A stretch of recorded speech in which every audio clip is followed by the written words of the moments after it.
হাসান আরিফ সাহেব কত বড় উন্নত মনের মানুষ ছিলেন আমি আপনাদেরকে বলতে চাই।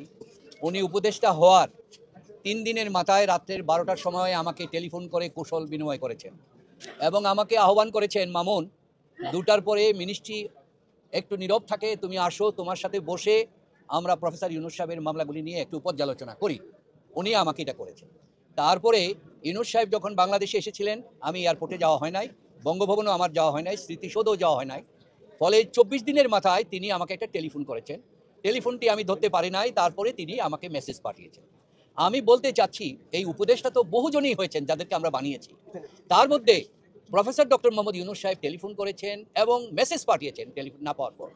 আর আরিফ সাহেব, হাসান আরিফ সাহেব স্বয়ং ৩ দিনের মাথায় টেলিফোন পাঠিয়েছেন। অন্যদের কোনো খবর নাই যাদেরকে আমরা উপদেষ্টা বানালাম। তার মধ্য দিয়ে আমি বুঝাতে চাচ্ছি, আসলে এই দুজন যে কত উন্নত মানের ব্যক্তিত্ব এবং প্রকৃত শিক্ষিত, এটাই তার প্রমাণ। এবং এই যে শিক্ষিত এবং এই যে উন্নত মানের লোকদের বিদায় আমাদের সমাজের জন্য একটা দুর্ভাগ্য এবং শূন্যতার সৃষ্টি।